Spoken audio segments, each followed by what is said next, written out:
Hello everyone, welcome back again to this channel. Thank you so much, for being with me in this live section. Now, if you're actually doing anything at the moment, can you please leave it and come and listen to what I have to tell you guys? A shocking thing I have to tell you guys. Now, there have been so many questions on every supporter's lip. The question is, why is Nnamdi Kanu still in detention 2 years after being discharged by the Court of Appeal? Some blame his current legal team, but what if I told you the real damage was done long before they stepped in? What if one legal decision, that's a single loophole, is the reason he's still behind bars today? Now, the day that should have set him free, the day that should have set Nnamdi Kanu free was on October 13, 2020, the Court of Appeal, led by Justice Hanatu Saki from Plateau State, delivered a landmark judgment. They said Nigeria had no legal right to try Nnamdi Kanu in the first place. Why? Because he was kidnapped from Kenya in a way that broke both the Nigerian law and international law. The court recognized that extraordinary detention, the illegal seizure of someone from another country, is classified under Nigerian law as an act of terrorism. Now, by law, a kidnapped victim cannot be put on trial. The government itself would be in violation of the Terrorism Prevention Act. The verdict was clear: discharged and acquitted, no trial, no more detention. Now, the constitution was on his side. Nigeria's own constitution says any trial conducted without proper justification is a nullity. This meant that from a legal standpoint, no court had justification over Nnamdi Kanu after the ruling. Supporters around the world celebrated in the streets of the southeast. Hope returned. It looked like this was the end of the road. But within hours, the federal government moved to block his release. They filed for a stay of execution, a legal pause button on the Court of Appeal's ruling. And here is where the twist comes in. The federal government did not use a criminal procedure to challenge the discharge. Instead, they used Order 6, Rule 1 of the Court of Appeal Civil Procedure Right. That's right, a civil law mechanism was used to challenge a criminal acquittal. Now, this is how the case came back to life. Legal experts say this should have never been possible. Civil procedure rules are for civil disputes, not criminal trials. By law, a criminal discharge is final unless overturned through proper criminal appeal procedures. But here's the bombshell. Under the legal leadership of Mike Ozekhome, and that's Senior Advocate of Nigeria, and Ejiofor, who represented Kanu at the time, this appeal was allowed to pass unchallenged. Whether it was a strategic gamble or a grave oversight, this opened the door for the federal government to take the case to the Supreme Court. Now, the Supreme Court strikes. On 15 December 2023, the Supreme Court ruled against the appeals court decision. The discharge and acquittal were nullified. The court sent the case back to be heard, effectively reviving charges that had already been killed. This is why, as we speak, Nnamdi Kanu is still being dragged from one court hearing to another. Why the current lawyers are to be blamed? This is the reason why the current lawyers are to be blamed. The report clarifies Kanuta Kanu, Aloy Ejiofor, and the present legal team are not responsible for this reversal. By the time they took over, the Supreme Court decision had already sealed this damage. Their current work is essentially trying to clean up a legal mess created long before they arrived. Now, this is the hard truth here. If the federal government use of a civil appeal had been challenged and struck out in 2022, the Supreme Court may never have heard the case, and Kanu would have been a free man for nearly 2 years. Now, instead, that loophole gave the federal government the legal ammunition to keep him locked up. These are some questions that demand answers. Why did the defense? These are questions that Nigerians really need to, demand for the answer.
network issues. Now, I do ask myself, why is Nnamdi Kanu still in detention? Why is he still being dragged to court almost 2 years after the Court of Appeal set him free?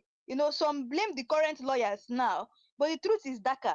The damage was done long before they stepped in, and it all comes down to a legal word loophole, that experts say should never have been used in the first place. Now, the day of the big win, which was on October 13, 2022, Justice Hanatu and her panel delivered a clear ruling. Nigeria had no justification to try Kanu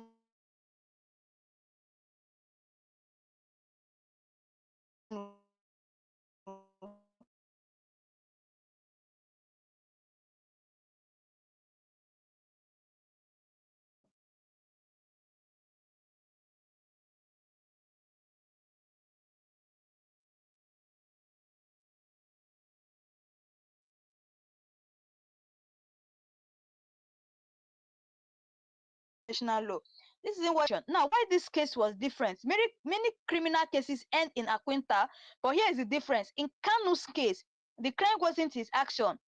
The crime was committed against him. The court did not just free him, it ruled that the entire trial was illegal from the start. In legal terms, this is called a justification nullity. It cannot be revived once declared dead, or at least it shouldn't be.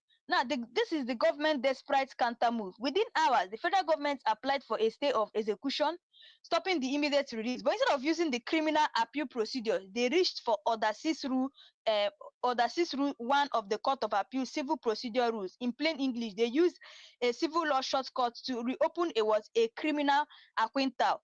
Many lawyers call this legally abnormal. Some call it outright abuse of what process. Now, the legal misstep that changed everything. At the time, Kanu's case was handled by Mike Ezekhome. That's Ozekhome. His case was handled by Mark Ozekhome, that's Senior Advocate of Nigeria, and Ifeanyi Ejiofor. They did not block the federal government's use of this civil procedure, which allowed the appeal, to proceed. Now, supporters believe that if that move had been struck out immediately, the Supreme Court would have had nothing to hear.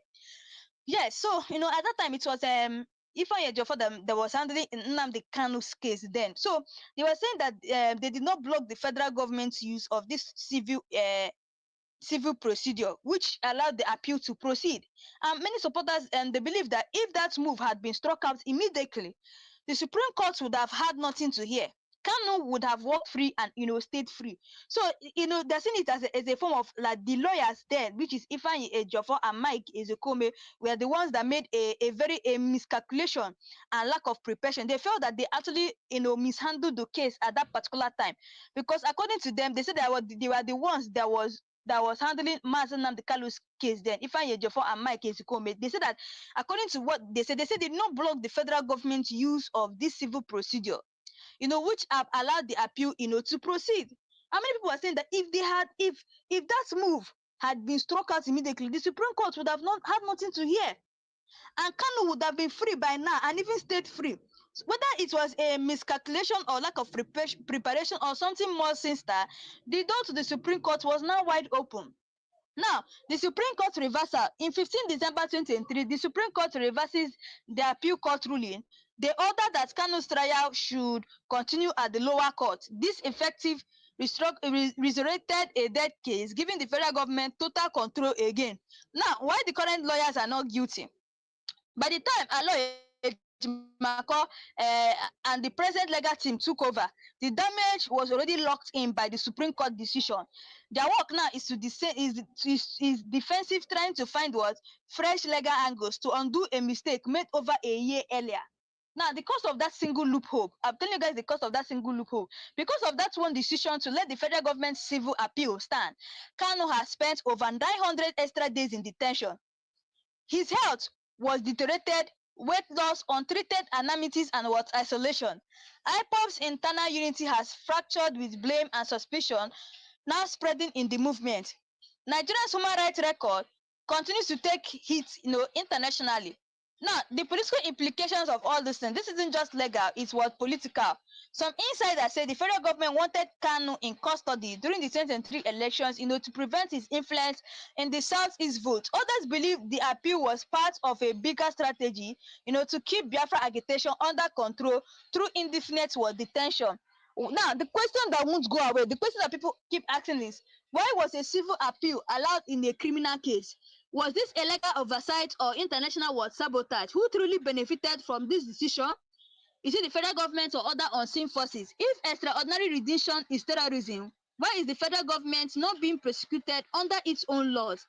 Now, this is not just about Nnamdi Kanu. It's about how legal loophole can erase world justice, empower state abuse, and keep a man behind bars against both law and conscience. That is it. The fact that people have been saying that, that the people who are handling Nnamdi Kanu's case, they made a very big mistake by allowing the law to to stand. Now, that why people have been asking this particular question, like, why is Nnamdi Kanu still behind bars? Yes, why is he behind bars? Why is Nnamdi Kanu? Why is he still in court 2 years after the Court of Appeal ordered his release? Now, the answer lies in the chains of events that began in 2022 involving an illegal abduction and a court victory and a legal loophole so unusual that even senior lawyers are calling it a dangerous precedent. Yes, because the court of appeal makes history. They say Nigeria has no legal right, to try Nnamdi Kanu. That's what they say. So why? Because in June 2021, he was abducted from Kenya in a way that broke Nigeria and international law. This wasn't just a procedural error; it was an extraordinary rendition, which Nigeria law itself calls an act of terrorism. Now, the legal consequences of that ruling. No, all charges collapse. No court in Nigeria has jurisdiction over him. The government becomes in the lawbreaker. The court orders discharge and acquitted effective immediately. What extraordinary redemption really means? In law, extraordinary redemption is abducting a person from one country to another without following extradition treaties or legal process. International law says it avoids any trial of the victim. It can expose the state to international sanctions. Nigeria signed treaties that make extraordinary redemption illegal, yet the government still did it. The celebration that never happened. Across the southeast and in the diaspora, supporters prepared for his return. Human rights group praised the judgment. It looked like the legal battle was over until the federal government made its move. The federal government's unusual move. The federal government applied for a stay of execution of the appeal court judgment. Instead of following the criminal appeal procedure, they used Order 6 Rule 1 of the Court of Appeal Civil Procedure Rules. They used a civil procedure rule to challenge a criminal and quintal. This tactic is rarely seen and in this case arguably illegal. Now, the decision that opened the door, at that time, the case was, given to Mike Ozekhome and Ejiofor to handle.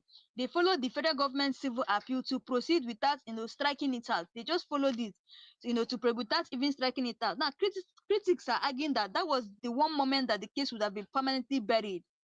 So that's what people are saying. At that particular time, it was that time that I would have buried this case a long time ago. And by now, we won't even be talking about this Kanu's case. But now, Kanu would have been a free man.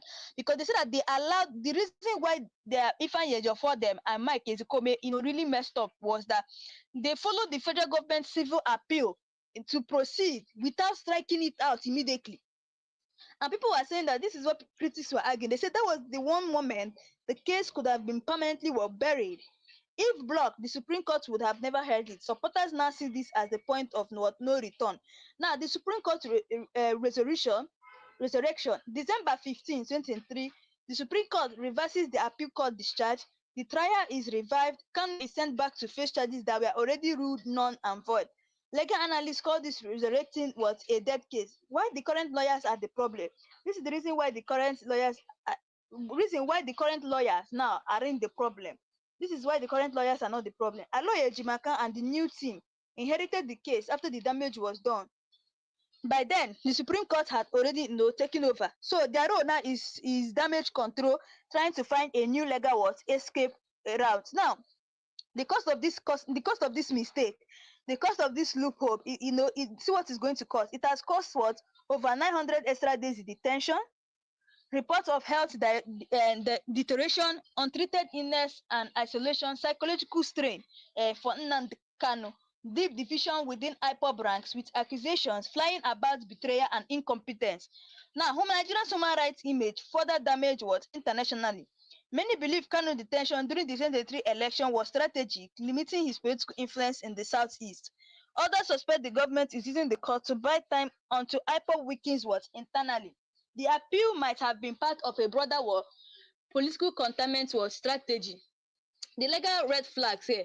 Civil procedure used in a criminal case, a procedure was mismatched.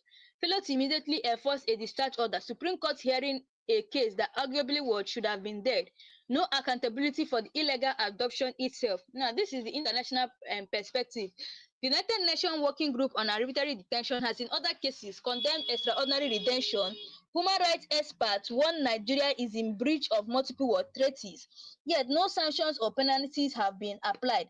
The question Nigerians keep asking, why didn't the legal team challenge the federal government civil appeal?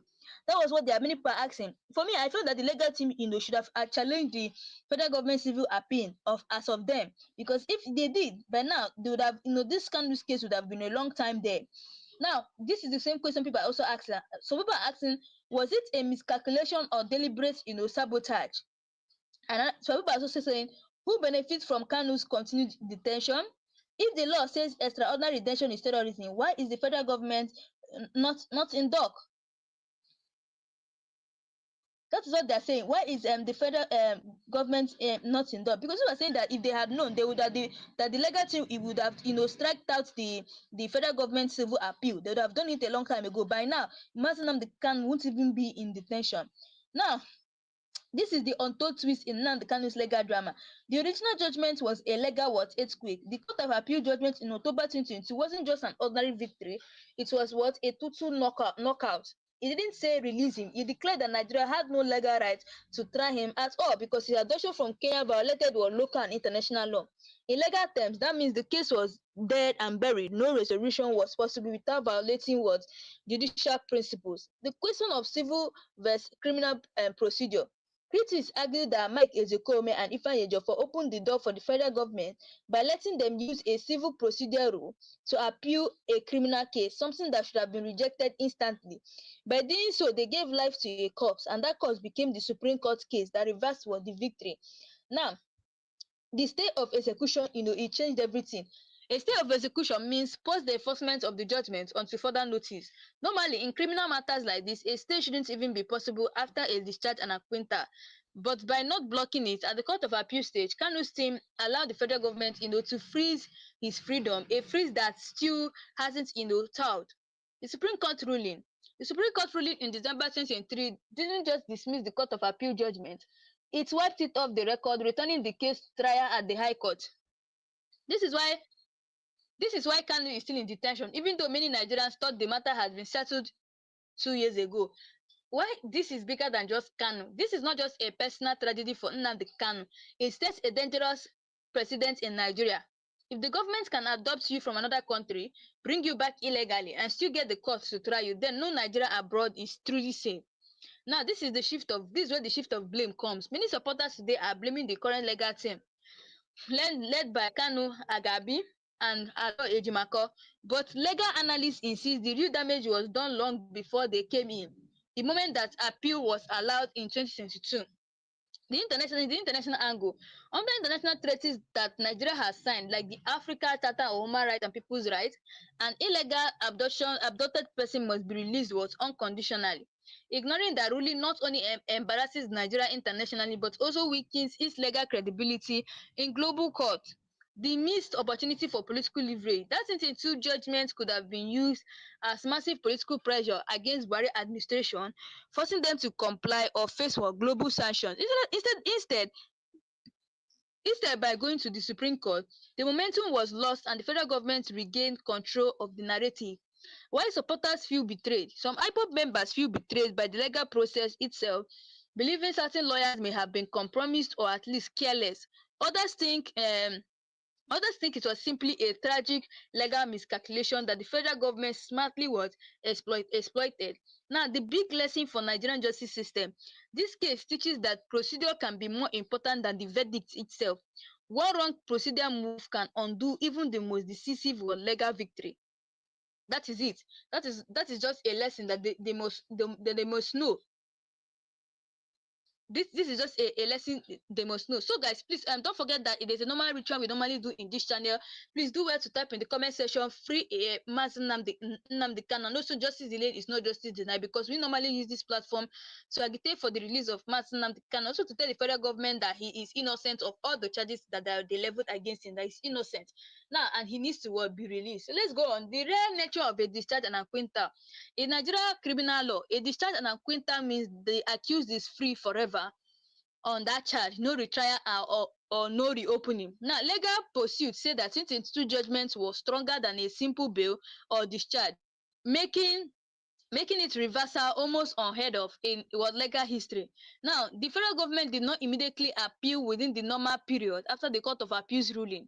This delay should have been a knockout point for the defense, but engaging with the Supreme Court process, they waived the right to challenge late was filing. Now, the hidden power of shopping. Analysts suspect the federal government may have picked the Supreme Court bench carefully, ensuring sympathetic ears to national security argument. This is known in legal circles as forum shopping. This is known in legal circles as foreign shopping, strategically moving a case to a more favorable or judicial environment. Now, the national security trump card. Whenever the federal government argues national security, Nigeria courts often soften their stance. In Kanu's case, the federal government kept repeating that releasing him could destabilize the country, a phrase that can sway even the most independent judges. The precedent from 1984, during Buhari's military regime in 1984, the Umar abduction attempt in London was foiled, but the Nigerian government's image suffered for decades. Critics say the Kanu case is a repeat of that history, except this time the Nigerian courts are helping clean up the government's mess. The political calculation in 2022. In October 2022, Buhari was already on his way out, meaning the judgment could have been an easy strategy to release Kanu without looking weak. Instead, the appeal process kept the political burden off Buhari's shoulder and passed it to Tinubu. The role of the Kenya government. Kenya's silence after the court ruling has been suspicious. International law says Kenya should have demanded Kanu's repatriation back to Nairobi after the judgment, but no such move was made. The missed option of ECOWAS court, even with the federal government appealing, the ECOWAS Court of Justice could have been used to pressure Nigeria for unconditional release. This was a strategy that worked for Omoyele Sowore in his legal battles, but Kanu's team didn't push aggressively in that direction. The psychological welfare on IPOB. Some analysts believe keeping Kanu in detention despite the 2022 ruling was a deliberate morale-crushing tactic aimed at IPOB members, making them doubt their leadership and legal system. Now, while the 2022 feels like the golden window loss, that short period between October 13, 2022 and the Supreme Court stay of execution could have been used for a massive media and diplomatic blitz to make Kanu release what irreversible. But the slow response gave the federal government, to regroup. It gave the slow response, it gave the federal government to regroup immediately. So guys, let's really continue. So please don't forget to drop your comments below, because I want this live to be an interactive session, so we'll be able to share our ideas and our comments too. So more uncovered layers in the Nnamdi Kanu legal saga. The extraordinary detention as a permanent stay under international law. An extraordinary detention, kidnapping across borders without due process poisons the entire trial. Some legal scholars say no matter what evidence exists, any court that proceeds after a detention risks being complicit in illegality. The doctrine of clean hands. There's a principle: he who comes to equity, must come with clean hands. That is the doctrine of what a clean hand. And this is the principle that he who comes with equity must also come with clean hands. Now, critics argue the Nigerian government had dirty hands in Kanu's case from the start. That the Nigerian government already had a very dirty hand in Kanu's case from the start, so they should have been barred from from the continuing prosecution. The suspicious silence of the UK government. Kanu is a British citizen, yet the UK has avoided strong public condemnation. Some insiders claim British economic and oil interests in Nigeria make them prioritize diplomacy over human rights. That's what many people are saying. The distraction theory here. Political analysts believe the federal government kept Kanu's detention alive to distract to distract from economic crisis, insecurity, and political war scandals. Now, the case dominates high headlines whenever fuel price hikes or corruption stories trend.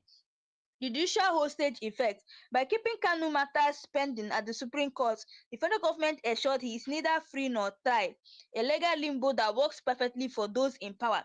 Now, the influence on 2023 election. Releasing Kanu before the 2023 general election might have boosted voter mobilization in the southeast, something the federal government allegedly wanted to avoid.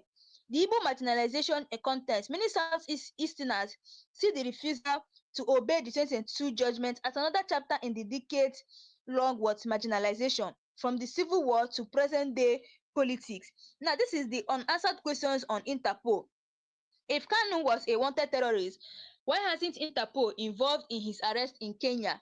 The federal government's use of covert operatives instead of legal channels suggests fear of what international words rejection. The cost to Nigeria's global image. This case has been cited in human rights conferences from Geneva to Washington as proof that Nigeria does not respect court orders. That reputation could hurt trade deals, foreign investment, and diplomatic words influence. The dangerous precedent. If the federal government can ignore a court, if the federal government can ignore a court of appeal discharge, what stops them from ignoring Supreme Court ruling in the future? Lawyers fear it sets a dangerous precedent where court victories, mean nothing. So the lawyers are fearing that is actually a dangerous precedent when court rulings actually what means nothing. Now, let's go on now. Violation of ECOWAS court ruling. Before the 2021 Kenya abduction, the ECOWAS Court of Justice had already ruled in Kanu's favor in 2018, ordering compensation for rights were violation. The federal government ignored that ruling. The federal government ignored that ruling, showing a pattern of disrespect for both local and regional world courts. The unused diplomatic part. Kenya and Nigeria are Commonwealth members, right? Instead of mutual legal assistance treaties or extradition requests, the federal government opted for covert was kidnapping. This choice suggests deliberately avoidance of scrutiny. The UN Working Group on Arbitrary Detention. The UN has mechanism for such cases, but the federal government downplayed or ignored multiple petitions sent to the UN Human Rights Council about Kanu. This avoidance shields them from public UN statement. Now, weaponizing delay tactics. Adjournments, missing case files, and sudden court date changes are used to keep Kanu in indefinite detention without a speedy trial. Another breach of law. The fact that they're even postponing his court case is another word breach of law. Now, selective application of justice. Bandits and so-called repentant terrorists in the north get amnesty and reintegration, while Kanu gets what solitary what confinement. This double standard fuel. This double standard fuels what ethnic what tensions. The impact on IPOP structure. Keeping Kanu locked away creates leadership disputes within IPOP, while some believe it's a calculated, divided, and war rule tactic. Now, hidden economic interest. The Southeast is rich in oil, gas, and minerals. Some believe silencing Kanu ensures no strong political voice will push for resource control in that region. The principle of fruits of the poisonous tree. In many legal systems, if evidence is obtained illegally, like through an illegal arrest, everything that follows is stained. Kanu's lawyer argued this principle should apply here. The Kenya government's role. Kenya's officials initially were denied involvement, but multiple witnesses reported seeing Kanu at a Kenya airport in the custody of armed men before departure. This raises questions of covert state collaboration. Now, the fear of testimony. Analysts suspect part of the reason Kanu is kept in detention is fear of what he might reveal publicly about Nigeria's political and security elites if read. That is just it. So, the people are saying that some analysts suspect that the part of the reason why Kanu is still in detention is because of the fear of what he might reveal or publicly about Nigerians politicians and security elites if we're free. Just like I always say, they know the reason why they're still keeping him in custodial detention. Like they know the possible reason why this man hasn't been released for a very long time, because they're afraid that he's going to, actually expose everything that the Nigerian politicians have been saying for for a very long time now. So Nigeria's own Anti-Torture Act in 2017, the Anti-Torture Act criminalizes any form of torture or inhuman treatment by state agents. Reports of Kanu's health deteriorating and solitary confinement could put Nigerian officials in direct violation of their own law. The no safe haven precedent. If Nigeria gets away with kidnapping a citizen abroad, it sets a precedent that no Nigerian dissident is safe. anywhere in the world. This could scare journalists, activists, and opposition voices living overseas. The African Charter on Human and People's Rights. Nigeria has domesticated the African Charter into its laws, meaning it's legally binding. Articles on fair trial, liberty, and dignity were all breached in Kanu's case. Impact on Nigeria's global image. Illegal rendition is considered an act of state-sponsored terrorism under some international framework. This stains Nigeria's image and makes future was extradition requests harder in legitimate case. Judicial complicity. Critics argue that some judges are afraid to give rulings against the executive branch, fearing transfers, suspensions, or worse. This erodes what public faith in judiciary. Political leverage in election season. Kanu's detention can be used as a bargaining chip to control Southeast voting patterns. Support us or your leader stays in custody. Some powerful countries maintain silence because Nigeria offers military cooperation, oil contracts, or strategic alliance in exchange for looking the other way. Just like I always say, now I understand the reason why the British government doesn't want to put mouth or talk about Nnamdi Kanu's detention, because they understand that they are benefiting a lot from Nigeria, especially their oil.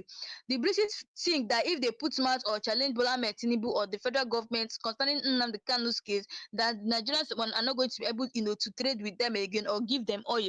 So that may be the meaning of saying that may be be the reason why the British doesn't want to release Nnamdi Kanu. They don't want to put mouth or even talk about his release because of the oil they are getting from Nigeria, the oil contract or strategic alliance in exchange for looking the other way. Now, the security threat narrative. Authorities frame Kanu as a security threat to justify detaining him indefinitely. This tactic has been used historically to crush ethnic self-determination movements worldwide. Now, health as a pressure tool. Withholding medical care or delaying treatment could be used as a psychological weapon to force compliance or break morale. Now, these are grassroots mistrust. Detaining a popular figure without due process deepens mistrust between the southeast and the Nigerian states, making reconciliation harder in the future. So, guys, just like I always tell you guys, please, I would love you guys, to drop your comments below and also tell me what you guys really think about. And there's a normal ritual we normally do here. We use this platform to agitate for the release of Nnamdi Kanu. So, please do well to type in the comment section. Release Nnamdi Kanu, and also justice delayed is not justice denied. Just like I always tell you guys, we normally use this platform, to agitate for his release and to tell them that this man has been in detention for quite a long time now, and he needs, he needs to be released. So, guys, let's go on. Kenya's legal obligation ignored. There are deeper layers of this Nnamdi Kanu's case, and Kenya's legal obligation is ignored. Under Kenya extraditional laws, any foreign arrest must go through the courts with the suspect given a chance, to challenge it. I remember when people have been telling Bola Ahmed Tinubu, why don't you just listen to the Kenya government? Do you know that for the fact that Bola Ahmed Tinubu didn't listen to Kenya government, it's just like them trying to it's just like them trying to bring war between Kenya and Nigeria. Yes, because in this kind of case now, if since Bola Ahmed Tinubu refuses to listen to the Nigerian government, it means that Nigerian government cannot also listen to them. That means the Kenya government will also want to listen to the Nigerian government, and this can make it now winning cases internationally. Like we will not be able to win cases internationally again. Now, under Kenya extraditional laws, any foreign arrest must go through the courts with the suspect given a chance, to challenge it. Kenya broke its own law by secretly handling Kanu over without any legal hearing. Now, the Vienna Covenant on Diplomatic Relations.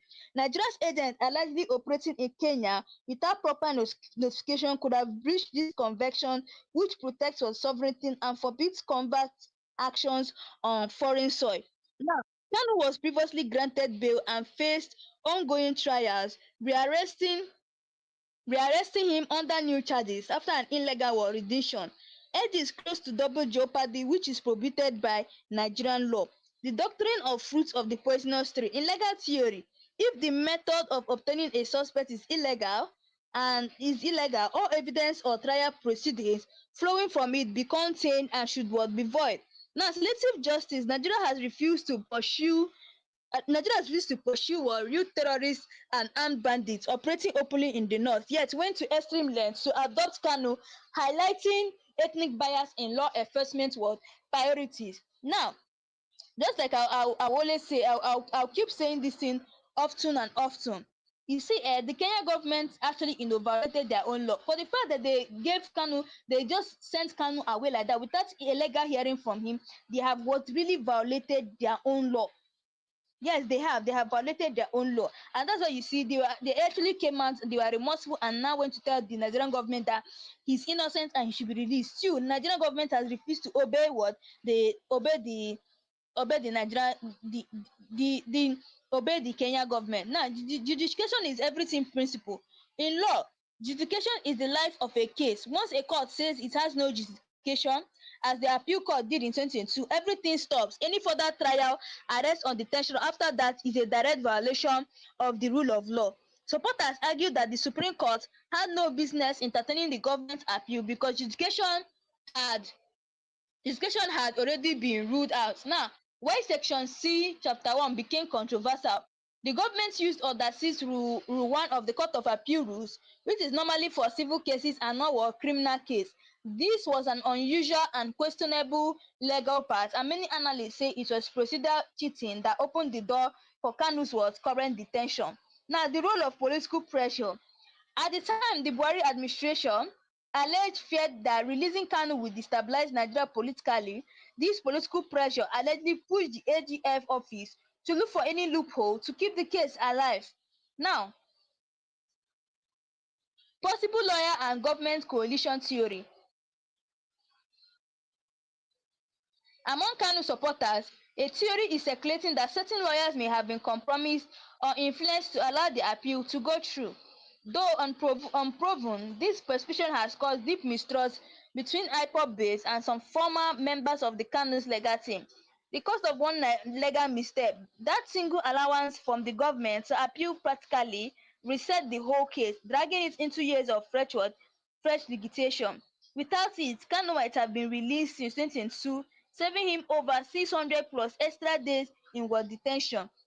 Now, international law angle. Kanu's redemption from Kenya violated Article 12 of the African Charter on Human and People's Rights, and several UN treaties Nigeria signed. This should have made the Court of Appeal judgment irreversible under both Nigerian and international law. Supreme Court controversial language. When the Supreme Court reversed the appeal court ruling in December 2023, critics noted the language seemed politically loaded, focusing more on national security than strict legal principles. Public distrust of the justice system. This case has become a symbol of judicial compromise in Nigeria. Many ordinary citizens now believe powerful political interests can simply override court decisions. The damage to IPOB strategy. The legal setback divided IPOB leadership, creating factions and reducing the effectiveness of the advocacy for Kanu's release. Now, this is the bigger question. Who benefits? Who is benefiting from this prolonged detention of Nnamdi Kanu? Kanu's prolonged detention keeps the agitation of Biafra leaderless, which benefit both the Nigerian political elites and certain regional actors who want to keep the Southeast politically weakened. The reason why they're trying to keep Nnamdi Kanu in detention, they want to politically weaken the Southeast. They want to make the Southeast weak. That's why you see they are still prolonging his detention. Now, the violation of the doctrine of finality. Once the Court of Appeal delivered its verdict freeing Kanu in 2022, that judgment should have been final and binding, except reversed through proper criminal appeal procedures, not a civil process loophole. Now, abuse of state power. Using state machinery to circumvent a clear-cut ruling is a textbook case of abuse of executive power and undermines separation of powers in Nigeria. Now, Kenya's legal silence. Despite the illegal detention, Kenya has never officially admitted this role, avoided legal confrontation, and left Kanu without a remedy from the country where his rights were first violated. Now, Human Rights Watch and Amnesty International position. These international watchdogs have previously condemned retentions and long detentions without trial as human rights violation, yet Nigeria has ignored these warnings. The bail history. Before the retention saga, Kanu had been granted bail by Justice Binta Nyako in 2017. which the government violated by not respecting the terms when rearresting him outside due process. Impact on Nigeria's global image. The illegal retention and disregard for court rulings damage Nigeria's credibility in international law reforms, making it harder for the country to demand justice for its own citizens abroad. The political prisoner label. Among diaspora communities, Kanu is widely referred to as a political prisoner, and his detention is compared to historical figures like Nelson Mandela and Steve Biko. Now, Section 36 of the Nigerian Constitution. This section guarantees the right to a fair hearing, but by keeping Kanu detained despite a court discharge, the government effectively was nullified the constitutional right. Financial burden on the state. The prolonged detention has cost Nigerian taxpayers millions in legal fees, security costs, and diplomatic consequences, all for a case many believe is already worth lost.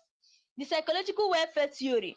Some analysts they believe the prolonged legal back and forth is deliberately was psychological welfare to weaken Kanu mentally and to discourage the Biafra movement without without outright killing him. So just like I always tell you guys, please do well to type in the comment section, release Nnamdi Kanu, and also justice delayed is not what justice denied, because we use this platform to agitate for the release of Nnamdi Kanu and to tell the federal government that he's innocent. So guys, let's go on. The selective obedience to court orders.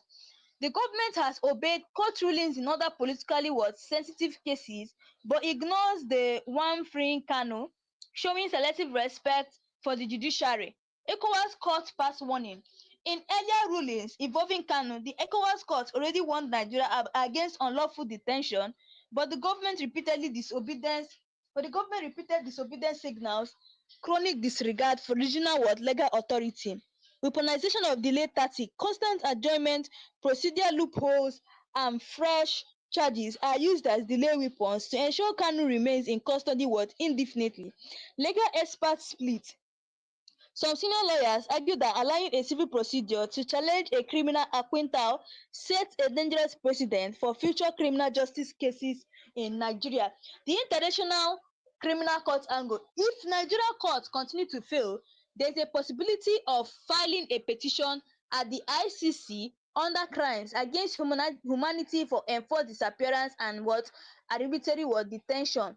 Political blackmail theory. Some believe Kanu's detention is being used as political leverage in negotiations with Igbo leaders and as a bargaining chip in 2027 election politics. Now, breach of African Charter on Human and People's Rights. Nigeria is a signatory to the African Charter, which protects the right to liberty and fair trial. Yet, this case openly will violate those commitments. The diaspora legal movement, Igbo lawyers abroad have begun mobilizing to sue Nigerian officials in foreign courts using universal justification principle. The secret threat justification. The government repeatedly excuse is that freeing Kanu will endanger national security, but no transparent security risk assessment has ever been published. The future generations view. Historians warn that how Nigeria treat this case will be remembered as either a turning point toward justice or a symbol of systematic oppression against the Igbo nation. Now, just like I always say, you see this thing that I didn't say, Nnamdi Kanu, they're going to finally remember it one day. It will be written in history book the way they treated this man. That is when people will now understand if justice really prevailed in Nigeria or it did not. Now, judicial double standard. Why political allies of the government accused of war crimes get quick bail or case dismissal, Kanu's case is treated as if it's above the law and untouchable. Influence of the cabal narrative. Many believe a shadow group within the political allies, often called the cabal, is blocking his release to maintain their political and economic grip. Now, Kenya's silence is questioned. Despite being the scene of the adoption, the Kenya government has never publicly investigated or officially condemned the illegal retention, raising suspicions of backdoor deals. Impact on Nigeria's international image. Global rights bodies now see Nigeria as a serial violator of international law, which could hurt future trade agreements and diplomatic ties. UN Human Rights Office observation. Reports from UN working groups have already classified arbitrary detention as a form of torture, making Kanu's case fall under potential gross human rights violation. The unlawful retention as a precedent, if not addressed, Future Nigerian government could use kidnapping from foreign soil as a standard tactic against political opponents. Media disinformation campaigns. State-aligned media outlets have been accused of misrepresenting court rulings to confuse the public and downplay the illegality of the detention. Psychological warfare against supporters. Constantly delaying Kanu's release is seen as a way to break the morale of IPOB supporters and discourage political activism in the southeast. Financial cost of the case. The prolonged trial and security measures around it have cost Nigerian taxpayers millions with no measurable benefit to national security. The too popular to release theory. Political analysts say his influence among millions of Igbo youths make him too politically dangerous to be feared, before 2027 election. That is it. So, I feel that the reason why he has not been released is because these people are afraid of what is going to spill out. Yeah, the way Master Nnamdi Kanu is going to, really expose them. I think that's the reason why you see that they don't even want to release him. They want him to still keep being in detention. And the way they keep postponing his court case, and the adjournment of his court case, it shows that they're actually looking for a way they're going to keep him longer in detention, and also to weaken the southeast. They want the southeast, to be weakened. That is what they want to do. They want the southeast to be weakened. Now, weaponizing of national security laws. Nigeria's Terrorism Prevention Act has been selectively applied, branding Kanu's activism as terrorism while ignoring similar or worse activities from other groups. Selective amnesty contradiction. Former militant leaders in the Niger Delta received amnesty and lucrative contracts, while Kanu faced indefinite detention for political activism. Influence on diaspora politics. The Igbo diaspora, which sends billions in remittance annually, is now more politically active in lobbying foreign governments because of his case. Suppression of court transparency. Some of Kanu's hearings have been closed to the public, violating the constitutional rights and open and fair trial. British government's passive role. As a British citizen, many expected the UK to act strongly, but critics say they have sought padded to protect economic and diplomatic ties with Nigeria. The fear of setting a legal precedent. Releasing Kanu purely on the grounds of illegal rendition would set a precedent that might force Nigeria to free other detainees in similar cases. Now, a shift in IPOB strategy. His detention has pushed IPOB to adopt more legal and diplomatic channels, engaging international courts and rights groups. The impact on 2027 elections. So, political observers think Kanu's freedom before 2027 would swing millions of votes in the southeast, altering, the presidential race. That's what so many all these people in power think. And the role of the African Court on Human Rights. Nigeria's refusal to submit fully to the African Court's justification limits external accountability for human rights violation. Humanitarian concerns over health. His health issue, both the heart problem, the ear infection, and other alignments were worsened by inadequate medical care in detention, which some see as slow and was silent prosecution. And this is the reason why Mazin and Kanu's family came out, and was pleading and to the UK government, saying that something needs to be done now because Mazin the Kanu's health, is deteriorating. They said that they need to do something about it. The worst is that DSS are denying him of what his medical access. Now, political leverage against the Southeast. Kanu's detention serve as a bargaining chip to control political negotiation with Igbo leaders, especially during election season. Undermining the judiciary independence. The government's refusal to obey court rulings in his favor weakens public trust in Nigeria's legal system. Economic disruption in the southeast. Sit-at-home protests linked to his detention have caused billions in economic losses, showing how deeply the issue affects our daily life. International participation of Nigeria's rule of law. The continued defiance of court orders tarnishes Nigeria's global image, making it harder to attract foreign investment. The danger of radicalization. Prolonged injustice risk radicalizing moderates within the pro-Biafra movement, increasing security risk. Hypocrisy in anti-corruption narrative. Leaders who claim to fight corruption are seen ignoring blatant illegality in how Kanu was brought into the country. Now, misuse of media propaganda. Storm-controlled media often portrays him as a dangerous extremist while downplaying the legal violation in his case. Suppression of public protest. Peaceful rallies calling for his release have been violently dispersed, contradicting the constitutional right to assembly. Kanu as a symbol of defiance. For many, his detention has transformed him into a symbol of courage against government oppression. Just like I always say, these people are trying all their possible best, to bring him down, also to to weaken the Southeast. So the continued detention of Mazi Nnamdi Kanu is just to weaken the Southeast. So guys, I want you guys to listen to what the lawyers Mazi Nnamdi Kanu said, and also please drop your comment below, and please don't forget that we normally use this channel to agitate for the release of Mazi Nnamdi Kanu. So please do wet step in the comment section, free Nnamdi Kanu, and also justice delayed is not what justice denied. And I'm going to tell you guys the reason why the reason why people are blaming the people who were actually handling Nnamdi Kanu's case before the new lawyers came in. They were blaming the old people who were handling his case, saying that they are the cause of what is going on now. So guys, please just when the president calm down, the reason Nnamdi Kanu have a discussion with him. You have been having a discussion with bandits and the so-called repentant Boko Haram. Tell me the offense of Nnamdi Kanu, because he's agitating for self-determination, which is his own constitutional fundamental rights granted to him by the constitution and the law. Well, the government's angle is not because of the agitation, because they know that everyone has a right to agitate, but they said the way he was going about it, like and then people were being incited. Well, that's even not what I'm what of the wife of the president incited people during the election? The wife of the president, he incited people that Igbo should go. What of the one of Lagos said that Igbo should go and fall into lagoon? What of those that came out and said that Igbos will not vote? If you are not voting for APC, you will not vote. What happened to them? Has anybody been arrested? That Nnamdi Kanu said something, then you now term that thing he said as is a terrorist, is a crime of terrorism. You charge him for terrorism.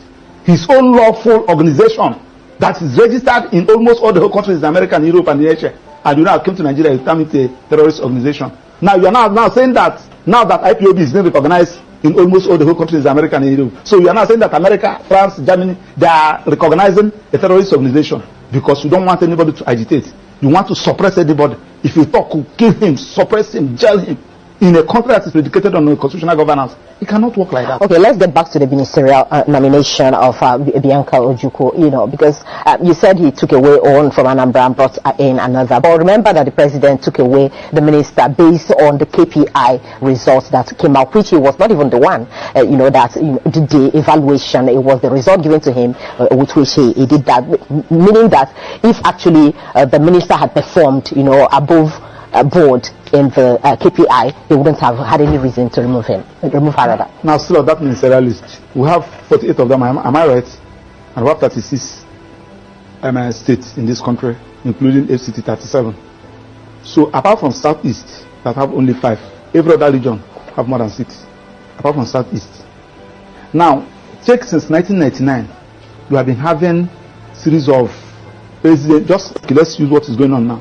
The president is from where? Vice is from where? Speaker is from where? Senate President is from where? CJN is from where? Court of Appeal President is from where? National Industrial Court President is from where?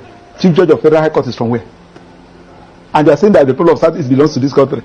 Are you sure you're not? I mean, it's just like what I said too. I mean, isn't it time we started to be less sentimental about this diversity? We have to apply it now. We are saying that the only people that are qualified to hold all this position, nobody from South is qualified. On what basis? Are you saying that there's but the chief of Naval Staff is from the Southeast? Huh?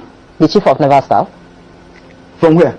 I'm talking about the key position. Number 1 person, number 2 person, number 3 person, number 4 person, number 5 person. The key position, we have 3 arms of government: the executive, the judiciary, and the parliament. You can never see anybody from Southeast there. Now, the point we are talking about is that when I'm not even talking about, I'm in court about lopsided appointments. Okay. I can avail that my process because I did an intensive research in that process. File it, asking court to view whether this particular appointment, whether this particular governance is in line with Federal Character Establishment Act, an act of National Assembly that said that you should carry everybody along. Section 14 of the Constitution also said that you should carry everybody along. And we are not doing all these things. You are telling me that, yes, now that you have removed Kennedy Handele and you are now brought in Bianca Ojukwu, that the people of Southeast will jubilate. Are you talking to idiots? Look at the people that you are talking about. Check, let me start with the sports. In football, the people that have made Nigeria proud are the people of Southeast. In commerce, in aviation industry, name it, in academics. They are from people of Southeast. But when it comes to power, they are not qualified. And we want them to be happy. Listen, let me tell you, like today that is Monday, go to Southeast.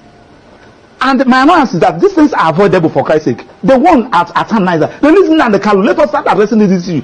This early morning, somebody sent me a clip, something they posted, that they said from, I think they said next week, maybe next 2 weeks, that there will be nothing like federal courts in the whole of Southeast. What do I mean by federal courts? Federal courts, National Industrial Court is a federal court. Federal High Court is a federal court.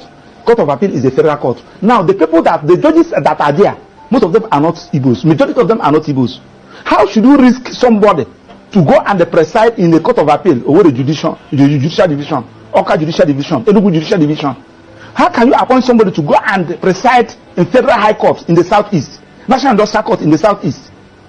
And you are not even thinking about all this, and the judges are not even thinking about So the point we are talking about is that when there is a problem, look for a solution.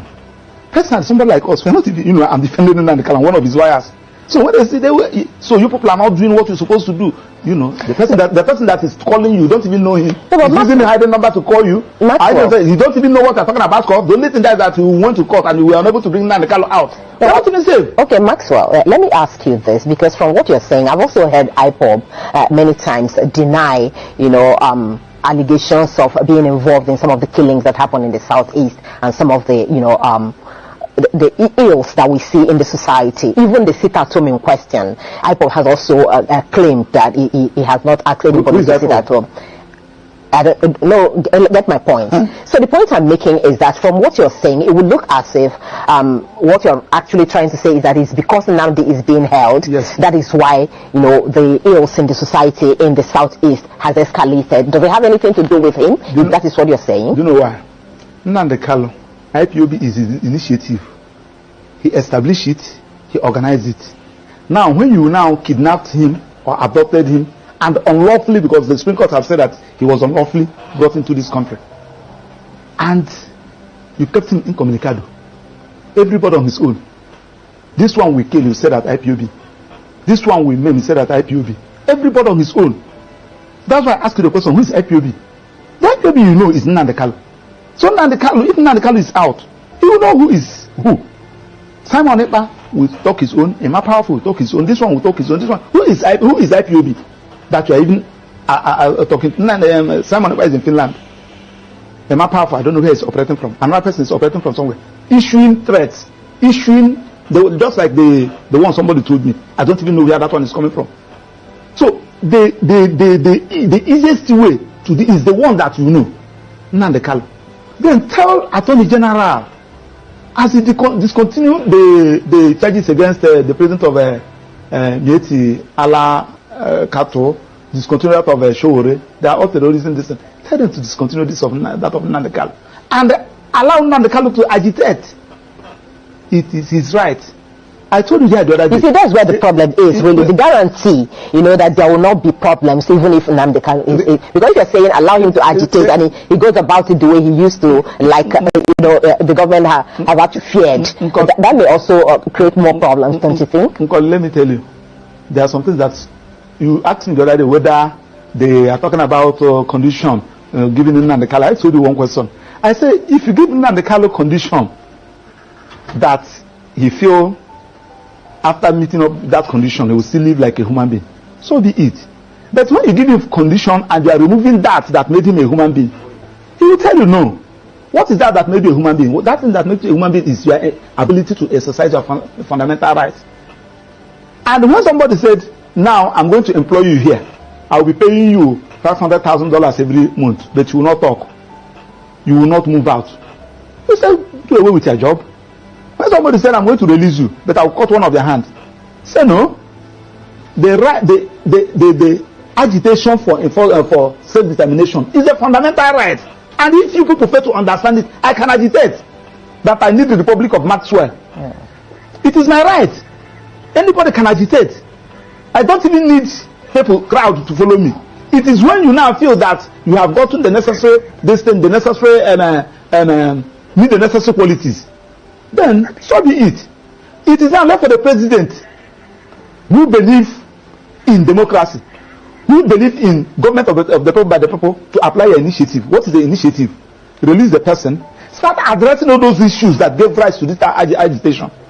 It has been there. Uwazuke was agitating during Obasanjo. A lot of people were agitating. So now that you have arrested, you come down Uwazuke that time, Nnamdi Kanu came up. Now that you have arrested Nnamdi Kanu, Simon Ekpa is there. I think this data from Ned Nwoko was telling you that even if you arrest Simon Ekpa today, another Simon Ekpa will come out. So the issue there is that address all those issues. Right. So for you, it's not about ministerial appointment. No. That one. Okay, that is the complete distraction. That shouldn't even come in. Okay. After in now, let. So guys, you guys have probably heard from his lawyer and heard what he said about detaining Mazi Nnamdi Kanu. Now, about the way that detaining Mazi Nnamdi Kanu, the thing I will plead with the federal government is to please release this man, because he has been in custody for this 5 years or so, since 2021. He should be released. This man has not committed any crime, for them to keep him so long in this detention. And people have been asking that they keep adjourning and postponing his case. They keep adjourning and postponing Mazi Nnamdi Kanu's case. In 2020, they keep postponing it. The one they just postponed was after the 18 July court case. They postponed it to 10th October 2025. And this is those people of Biafra saying that any more postponements now is going to cause a lot of protests. And when I mean protest, it's actually going to be a violence one. It's going to be a violent protest, because they are tired of the way they keep postponing his case. Why keep him in a longer detention when you can actually just judge him, bring out everything he did. If he's guilty, then jail him. If he's not, then release him. So why still keep him? For me, I feel that they're trying to use this in order to, they're trying to postpone it so that they can be done with the 2027 election. That is what they're trying to do. So guys, that's all we have for today. So please drop your comment below. And also, there's a normal ritual we normally do here. So please type in the comment section, release Mazi Nnamdi Kanu and justice delayed is not justice denied. So guys, I will still be giving you guys updates and live things coming from Mazi Nnamdi Kanu, and also his court case, which will be coming up on the 10th October 2025. I'll be giving you guys latest updates on it. So guys, thanks for watching, and see you guys again in my next live section.